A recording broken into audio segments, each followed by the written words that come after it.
Alors, quel risque pour la santé? Qui mieux qu'un médecin pour nous répondre, docteur François Arcos, avant même que nous nous posions plein de questions, savoir si oui ou non on garde le cholestérol toute sa vie, savoir quel est le bon, quel est le mauvais, ce qu'il faut privilégier comme aliment, j'en passe et j'en oublie. On va tout de suite découvrir ce qu'est le cholestérol en images. Regardez.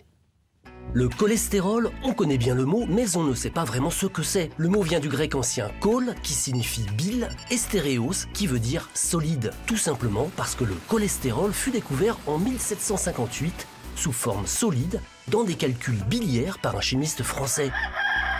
Pendant longtemps, on a pensé que l'âge était responsable d'un taux de cholestérol élevé. Mais c'est faux. Le cholestérol est un lipide, autrement dit, une particule de graisse qui se déplace dans le corps via la circulation sanguine. Appétissant. La majeure partie du cholestérol est fabriquée par le foie et est nécessaire à l'organisme. Ce cholestérol constitue les membranes des cellules de notre corps. Il aide à la formation du fœtus et à la fabrication de la vitamine D. Celui-là, on le garde. Par contre, celui qui nous inquiète, c'est celui qu'on fabrique en abusant du beurre, de la charcuterie ou, surprise, des crustacés. Votre corps va fabriquer du mauvais cholestérol, boucher vos artères et vous faire courir le risque d'un infarctus du myocarde, d'un accident vasculaire cérébral ou d'une mauvaise circulation sanguine. En France, 19,6% des adultes ont un excès de cholestérol dans le sang. Alors, si vous avez forcé sur les spaghettis carbo ou le plateau de fromage et que vous ne résistez jamais à une entrecôte, direction le laboratoire pour connaître votre taux de cholestérol. Pour le faire baisser, pas de secret, diète et sport. Allez, on enfile ses baskets et on se met au footing. Spaghetti, fromage, j'en passe, j'en oublie. Une petite réaction quand même sur le cholestérol, maintenant que vous nous avez mis au régime, François? Pas encore. Tout dépend si vous avez trop de cholestérol ou pas. Ouais. Une petite réaction, je crois que le chiffre de 19,6% des Français touchés par le cholestérol, je crois qu'il est un petit peu supérieur actuellement. On parle de 20 à 25%. Bon, rassurez-moi, le cholestérol, il nous sert quand même à quelque chose ou pas? Le cholestérol est indispensable à la vie. Il est un des composants de nos cellules, de nos parois de cellules.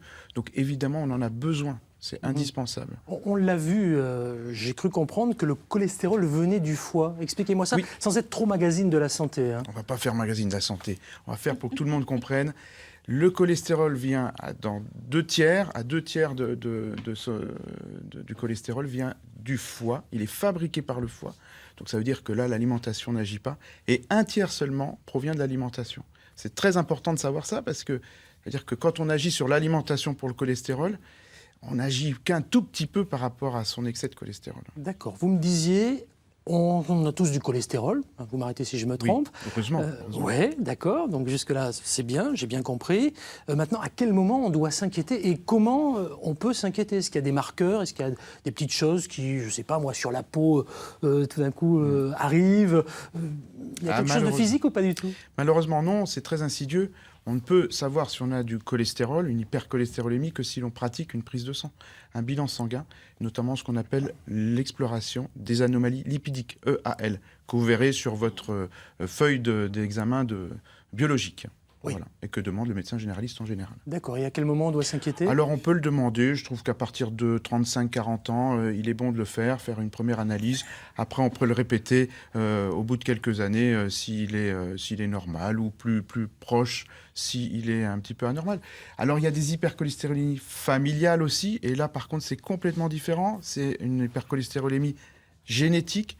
Donc là, on dépiste les gens très tôt. Ça veut dire que c'est héréditaire? C'est héréditaire et il faut les dépister dès l'adolescence. En clair, mais c'est très rare. Mon papa, ma maman a eu du cholestérol, je dois commencer à m'inquiéter. 35-40 ans, oui.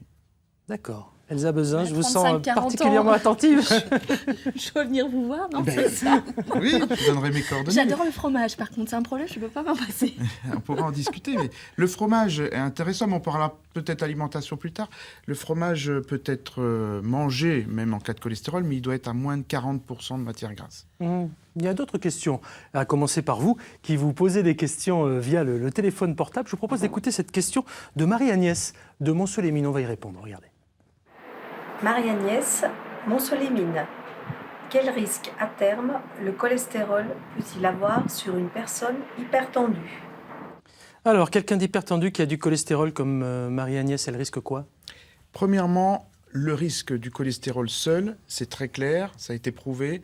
le mauvais cholestérol, puisqu'on le dira après, le mauvais cholestérol va provoquer une atteinte au niveau des artères, que ce soit les artères au niveau des jambes, qui peut donner de l'artérite, au niveau du cœur, et ça peut donner effectivement de l'angine de poitrine, voire des infarctus, au niveau du cerveau, et on parle d'accident vasculaire cérébral.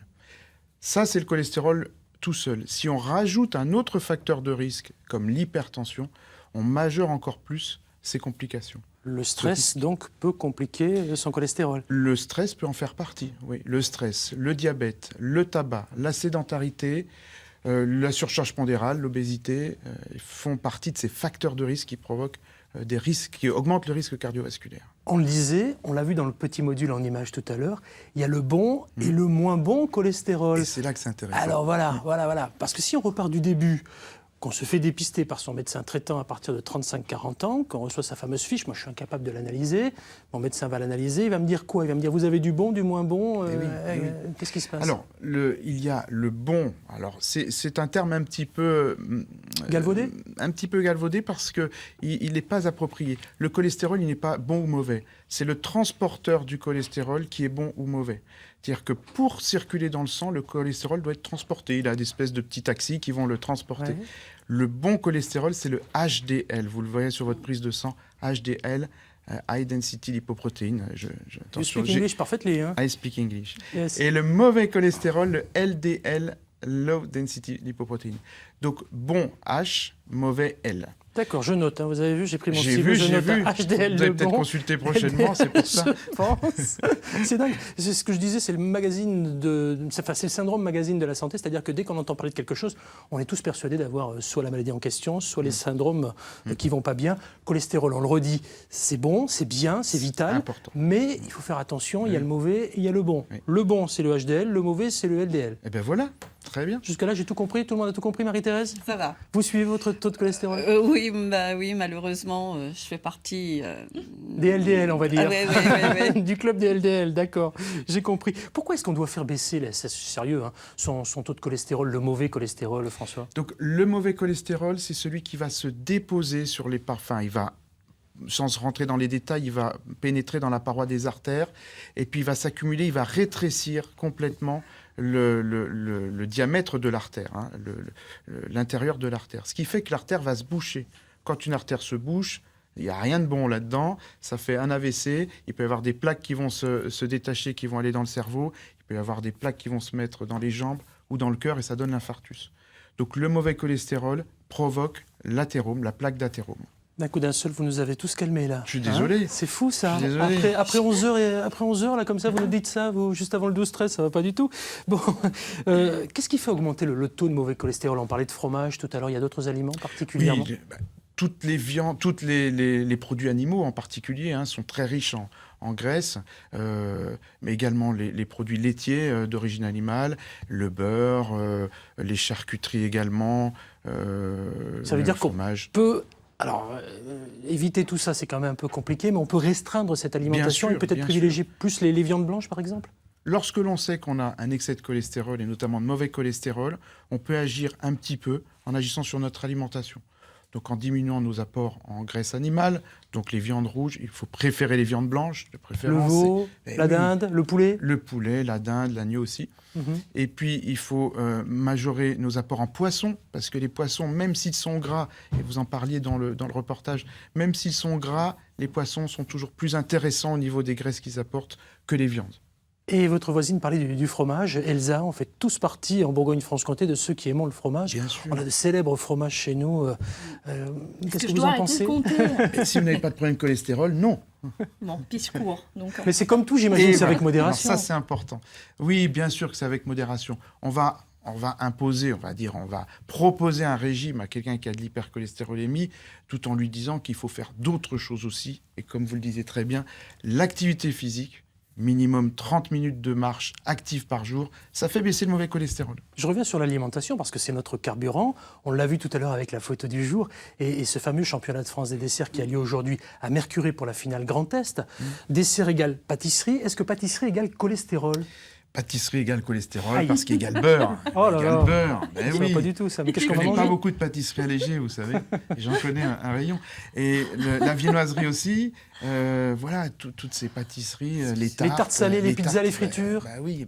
D'accord, Les ok. beignets. Bon, Mais attention, si vous n'avez pas de cholestérol, vous avez le droit. bon, on fait tous attention, on fait tous attention à ça. Mais oui. Malgré tout, et là, encore une fois, on va être un peu sérieux. Marie-Thérèse, vous nous disiez suivre de très près votre LDL, le mauvais cholestérol. Oui, je vais m'y remettre. Plus de jambon persillé, J'ai Avec rien dit. modération, J'ai rien c'est dit. comme plus de tout. côte de C'est porc comme avec tout. une bonne couche de graisse bien. Non, Ou on alors a de qu'une façon vie. exceptionnelle. Non, mais on n'a De façon qu'une vie, on ne peut exceptionnelle. pas non plus tout C'est supprimer. triste. C'est triste. Alors justement, je voulais qu'on parle de ça parce que je me disais, j'ai un médecin là, docteur François Arcos, est-ce qu'il y a des médicaments, des traitements pour enrayer ce cholestérol?